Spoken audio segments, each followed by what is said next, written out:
Okay, well, I was going to ask everyone to take their seats, but they're already seated. So I want to thank you all for being here. It's a really, really remarkable and amazing occasion today. Chancellor, King and King, King family, students, esteemed guests, thank you all for being here today. The purpose of our gathering here today is to attend a special event, of course, which is to dedicate the creation of the King and King Architectural Library. This library will now be a library. It was an architecture reading room. It was opened first in 1973, and our librarian, Barbara Opar, has been in this library since that opening.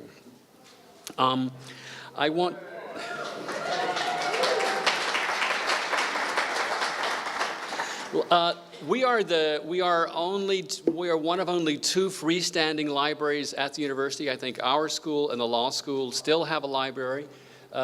We can't do without the library. If you ever come up here, you'll see that students are here. It's very, very much part of the educational mission of the school, and we're very, very thankful to have it. And this amazing, amazing day will ensure that the library continues to create an incredible student experience for many, many, many years to come. So with that, I want to introduce the Dean of the Libraries, David Seaman, who's going to make some comments.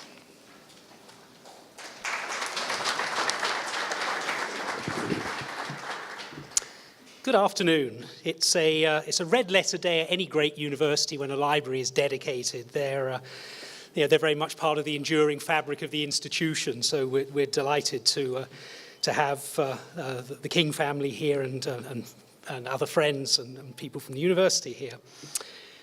The importance of the architecture reading room, as it was evident to me very quickly. I've been here a bit less than 3 years now, and almost from the earliest moments in meetings with Michael Speaks and with faculty and students over here, it was clear that this was very much part of the fabric of the life of this great architecture school. And we agreed, Michael and I agreed very quickly that it was a strategic imperative for us both to reinvest in this space, to make it the space it needs to be moving forwards. So it really is a delight to see this space revitalized, renamed, redesigned, and ready to provide library services for many, many years. The work was done speedily. The moment the last student left at winter break, crews moved in, and we're very thankful to our colleagues at CPDC and Physical Plant. And this was done largely by the time the students came back. And as you can imagine, the students were sitting on furniture as we were unwrapping it. So we were still setting up the first week of semester, and it got instant use. And I would like to recognize the Assistant Dean for Facilities in the libraries, T.C. Carrier, who can't be with us today, for her leadership throughout this project. And also her colleague Ron Teal, who is with us, the Assistant Dean for Advancement, who worked with Taylor here in the Architecture School, and of course with our guest of honor, Russ King, to make all of this happen. In my experience, the difference between a good and a great library is more likely to be the people than the collections, as important as collections are. And as you've already heard, the King and King Architecture Library, the Architecture Reading Room before that, has been blessed with an award-winning librarian since its inception. And I would like just again to recognize Barbara Opar, who was over here. Yeah. She's ably supported by a team of students who work with her, but she's really everything you want in a librarian. She's very much embedded in the life of this school. She knows the faculty, she knows the students and the courses. She's knowledgeable, she's enthusiastic, and she's welcoming, and it's a delight to work with her. And then finally, Russ King, our good library friend, a member of the Library Associates for many, many years. Russ has been an enthusiastic supporter of the libraries. He's always fun to get together with. He is, as I'm sure many people in the room know, the architect for Bird Library. So he was at that dedication as well, some number of years ago. And it's always fun to have him back in the building. We were at an event in the winter last year, and I turned around to see a knot of students sat around Russ. Somebody had discovered he was the architect of Byrd Library, and he was back, and he was happily holding court on the joys of building that building. So to have another library connected to him is just wonderful, and we can't say thanks enough to Russ. Thank you.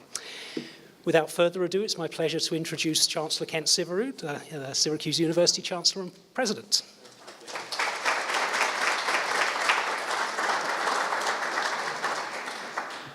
Thank you, David. Thank you, Michael. I'm grateful also to be able to welcome all of you and so many of the King family and members and friends and people from King & King to this happy day as we dedicate the King & King Architecture Library. And I thank all of you who've supported Syracuse in making this day possible. And I also want to acknowledge Carmen Lupino from Campus Planning, Design, and Construction, who is the senior project manager who oversaw this renovation. I'm also grateful to Barbara. I didn't know it went back to 1973. I wish we got you new quarters earlier in your tenure, but proud of you for your proud of you for your loyalty. I want to thank Taylor Wood, Assistant Dean for Advancement in the Division of Advancement and External Affairs, and Sherry Hayes, who's the Assistant Director of Advancement, and Beth Pearson from the School of Architecture for working on today's event, along with Jessica Riley from the Office of Donor Relations, Ron Thiel, who's already been acknowledged from Syracuse University Libraries, and the Division of Advancement, and Alex Snow from the Office of Special Events. So I realized from being around Slocum at weird times how many students live here. Okay, I'd say that I think most of us know that architecture students spend an inordinate amount of time in this building. And I say that because late at night when I walk the campus, early in the morning when I walk the campus, the lights are on here when they're off most other places. So I think it's appropriate for a library to be worthy of a great architecture school, and for the design of the library to be one that creates spaces that our students live and work in that live up to the greatness of this school. And I think that's true now that I've quickly toured this space. I think the King family and King architects know that space matters, design matters in space. I think 4 generations of the King family have attended Syracuse University and this school. And I think King & King has pretty much been involved in every building around, back for 148 years, including Krause College, including Byrd Library, whose loading dock I finally figured out yesterday. In preparation for this event, I finally walked around 4 times Byrd Library trying to figure out how they got anything into it without interfering with the design. And I figured out what looks like the loading dock for the Alumni Center is actually the loading dock for the library. Is that right? So great, brilliant. The physics building, Holden Observatory, the Tala Humanities building, Manley Fieldhouse. The list is a quite long one of buildings that King & King and King Architects have been associated with. They've been faithful partners and friends to the building of this university and this school for a long history. And that's partly why I'm particularly glad that a modern library, which this is, also has bows at various ways to our history, including Russell King's drawings for his architecture class in 1949, which I gather will hang on the walls, and including the tables from the Carnegie Library, which are beautifully restored. And I am very confident that 100 years of students have worked hard at, met partners and spouses at, spilled coffee on, and all sorts of other things. And they've been restored and put in the room here. So to all those who made this possible and kind of celebrate both history and great design and the importance of libraries to the School of Architecture and to the university, I say thank you, and I celebrate with you. I think the architecture school should offer a course, a short course, in how different dedications of buildings reflect the sociology, anthropology, and culture of the institutions the buildings are designed for. As Chancellor of the University, I've seen quite a few buildings dedicated now, and each dedication reflects a little bit the spirit of the institution it's based in. So when Newhouse dedicated the renovation of Newhouse 2 and the Dick Clark Studios, the speaker was not the chancellor, the speaker was Oprah Winfrey. And everybody was so overwhelmed by the celebrity that the scissors kind of got lost in the shovel for cutting the ribbons.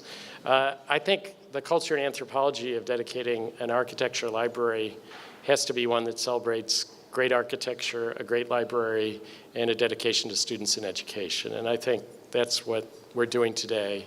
And I'm grateful to our leaders, Michael and David and Russ and everybody at King & King and then the King family for making this possible. Thank you.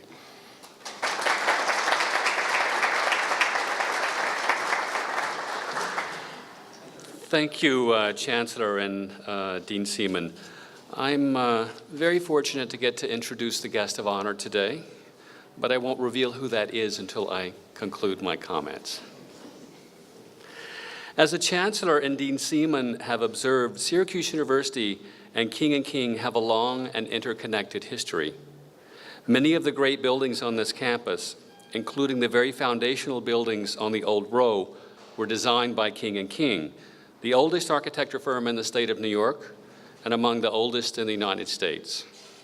Could there be a more perfect architect to design so many of those early buildings on this campus, or to start the firm that we know today as King & King than Archimedes Russell, namesake of the Greek philosopher, astronomer, and mathematician Archimedes of Syracuse?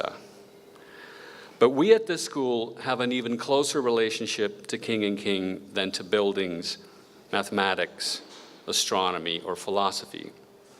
At least 4 generations of Kings have studied at Syracuse University School of Architecture, many of them laboring in these same rooms that we are here to rededicate. That study included long hours reading the history of architecture, understanding its precedents and traditions. But that study also included long hours spent huddled over a drafting board or in front of a computer screen.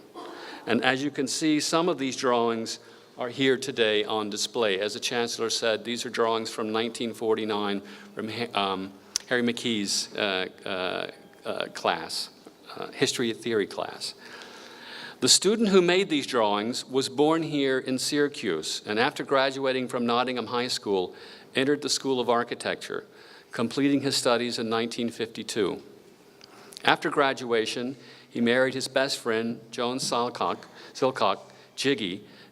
He attended the Naval Officers Candidate School in Newport, Rhode Island, and immediately began military service in the U.S. Navy, which concluded with the end of the Korean War and the decommissioning of his ship in Astoria, Oregon. In 1956, he returned to Syracuse and to King & King Architects with Jiggy and twin sons, Jim and Pete, and later, with family additions, Nancy and John, and he began a career that has resulted in some of the great buildings on this campus, in this city, and in the state of New York. Given his commitment to the study of architecture and to the buildings designed by those who study and become architects, it is fitting indeed that we gather here today in this former reading room that is now a library, that is the King & King Library, a typology most especially dear to him. He is, of course, Russell King, architect and 1952 graduate of this great School of Architecture and University. Russell King.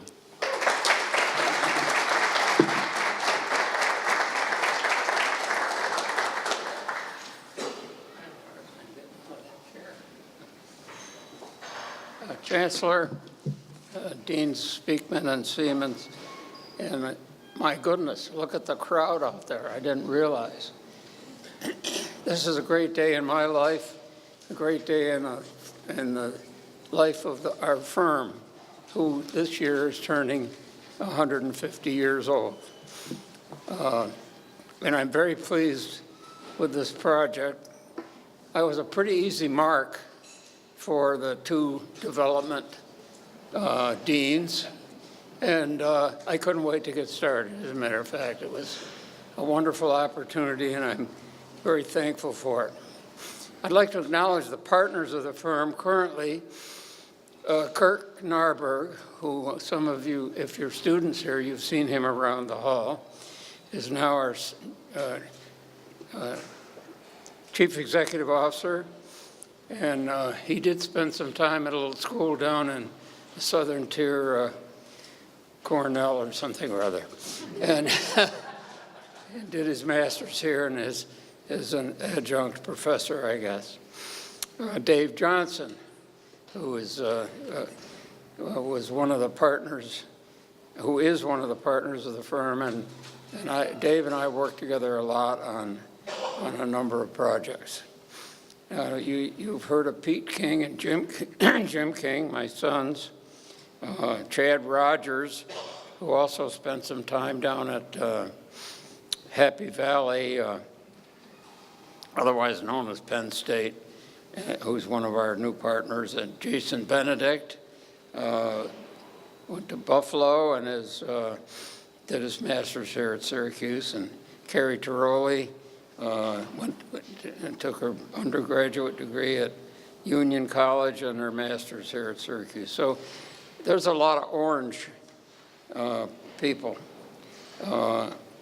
And I was excited by the approach of the two development folks, Taylor and what's his name? Ron Thiel. I said I was an easy mark because when they and/or the deans presented me the opportunity to participate in this project, I couldn't wait to get started. I should also note that Jason Benedict's wife works for the firm as an interior designer, and she helped a lot on this project, kind of keeping track of it for me with TC and other people from the buildings and grounds, and I appreciated her help while I was running around the country to, well, I went to Cuba, I went to South Carolina, spent some time in Phoenix, and of course a lot of time at Stowe, Vermont. And I'm pleased to see so many of my family here, both children, 3 of my 4 children, and I'm very excited about this project. I think I've bled orange since birth.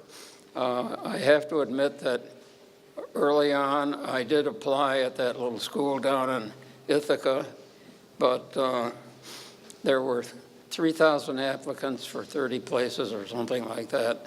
So that took me out of the running. And I'm glad it did, because there's nothing I've enjoyed more than, especially looking back, as my time at Syracuse. When I arrived here in 1947, there were 33 in my freshman class.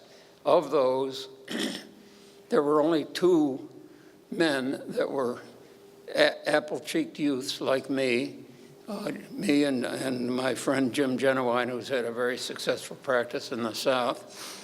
And so the competition was stiff. One of the students, entering students, was I think a captain in the Air Force, and he was 10 years older than I am. So, and he may even still be alive. But could Archimedes Russell, at age 28, when he opened his own office after apprenticing with Horatio Nelson White, who designed the first building at Syracuse, the Hall of Languages, could he have ever imagined that we would be celebrating the 150th anniversary of this firm? And our association with the university runs deep, as Chancellor pointed out. I think I bleed orange in any case. Speaking of partners, I might just point out Bob Secor, who is sitting back there. He is also a retired partner. I retired a couple of years before he did. And he retired 2 or 3 times. I think the parties of the retirement were exceptional, and Bob knew a good party when he saw one. So I think it might have been 3 times, Bob. But you know, the 2 of us, upon retirement, were designated as consulting partners. Now that was a nice touch for the firm to be in recognition of our vast knowledge of management and design and running a firm. I thought, well, that was pretty nice, consulting partners. Now that's in lieu of salary or responsibility, but it would be nice, it would have been nice to have been asked. Now, Bob, has anybody asked you anything? No. Me too. But it was a nice touch in any case.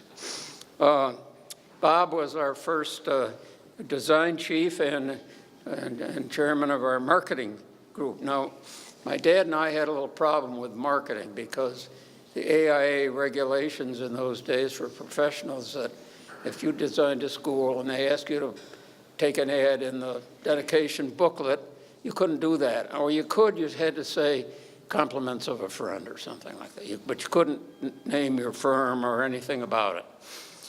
So that, of course, has changed substantially and had changed when I got back to the firm after 4 years in the Navy. My dad said, they know who we are and they will come. And I had a little problem with that because I knew our competition and what they were doing. I said, but Dad, what about all those in our universe that don't know us and won't come unless we tell them? And so we had a little trouble over that, but finally he saw the need. And while most of us understood that we were working for a firm that had existed for quite a while, we missed the 100th anniversary in 1968, and we were too busy doing the work, I guess. And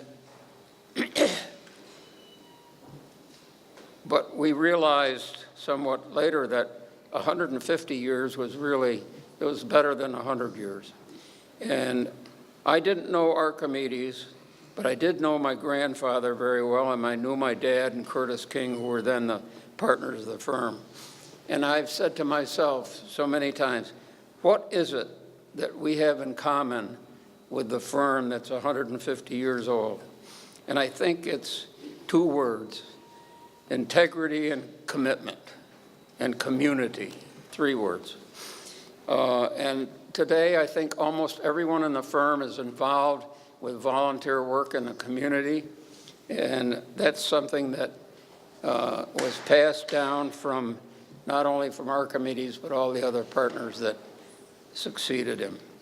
Now, my other partner was Jiggy, who's here in spirit today, and she was my life partner. She was School of Liberal Arts, 1950, an amazing person, and she was my manager. She managed the kids, she managed her volunteer work, hers and my social activities, the house, and very importantly, the checkbook, and me. And that relieved me to bring home the bacon, as my dad used to say. In 1952, I met Jiggy in 1950, about 2 or 3 weeks before she graduated, and it was love at first sight. And well, today we probably would have just taken up household together and lived together, but I couldn't afford to give up my financing for $750 a semester. And so she went home and worked for the welfare department, and I commuted about once a month. In 1952, the first thing I did was marry my best friend, Jiggy. And I received a Navy commission at OCS in Newport. Spent about 3 months with Jiggy out of that first year, shipped out to Japan and Korea for about 8 months, and then back to San Diego. And at that time, we were ready to start a family. About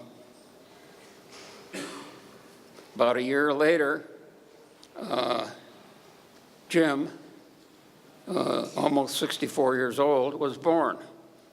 But 20 minutes later, Pete showed up. Jim said, "Everything's okay out here? Come on out." Well, doesn't everybody have twins without knowing it? I guess not anymore, but we did. What did we know? We were 24 years old and having fun and living in San Diego. So then 4 years later, John showed up, who's now a family physician and on the faculty of the University of Vermont Medical Center. Then, by a very special request, this was from my manager, and she said, "You know, we have these 3 wonderful boys, but I'd like to have a little girl." So, what else? We had a little girl, and her name is Nancy. And we have 2 architects, a doctor, a registered nurse, Nancy, who's consulting on the management of, I think, 13 primary care practices in Rochester under the University of Rochester. No lawyers.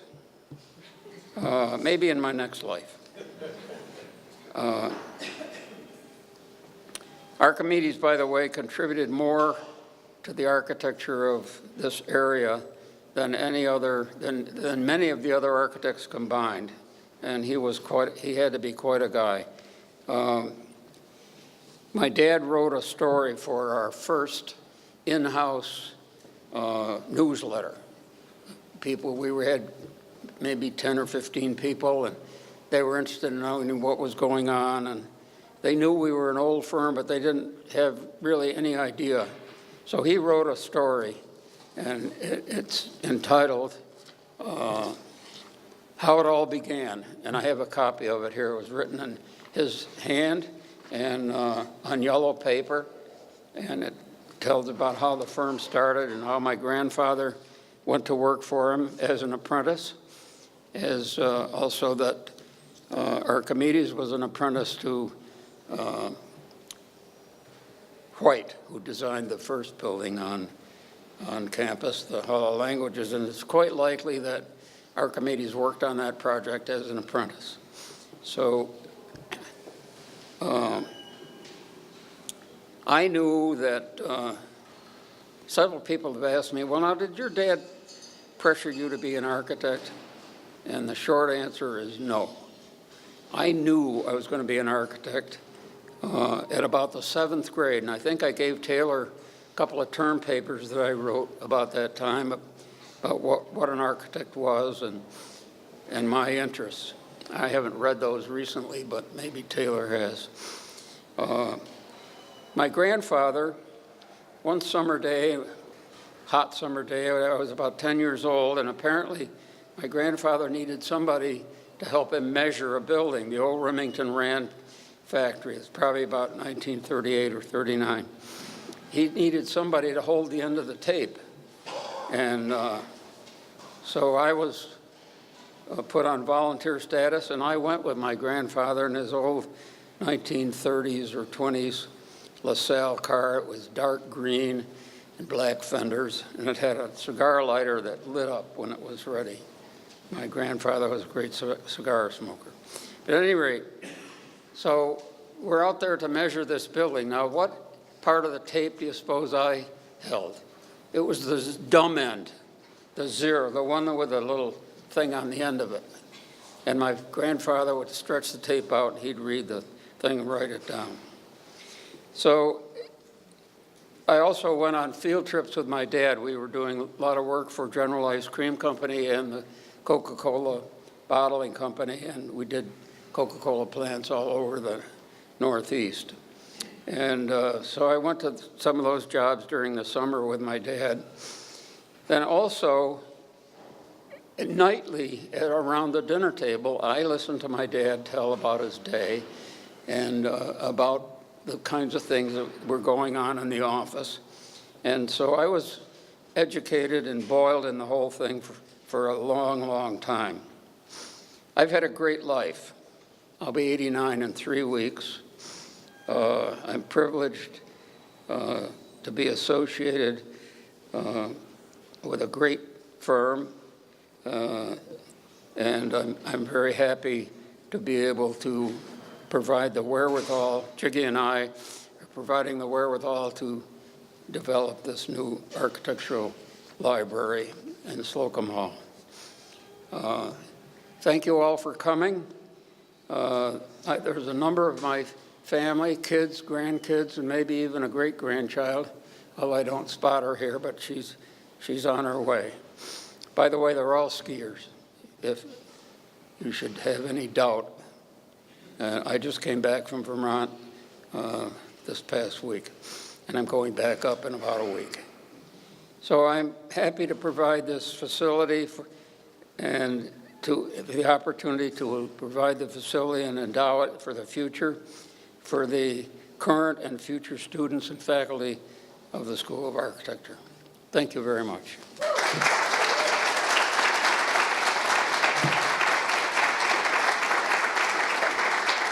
I would be very happy to answer questions, but as most of you know, I could be quite verbose, and I might keep you here all afternoon. So unless you have questions, I will depart, and I see my great-grandchild up with my daughter. Thank you very much.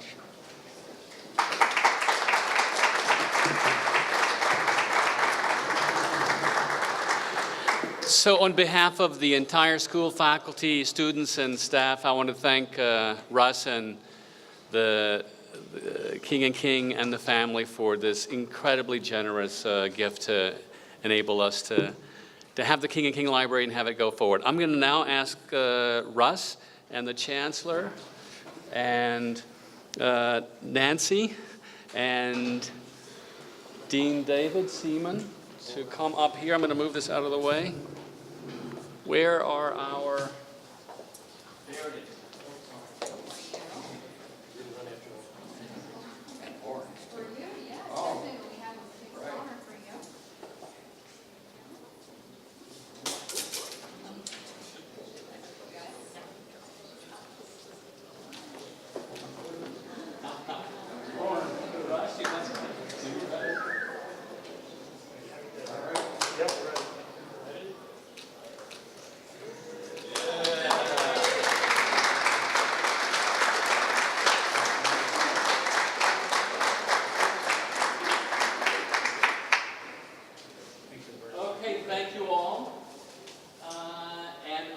This means that the King and King Library is now officially open and we can do a tour.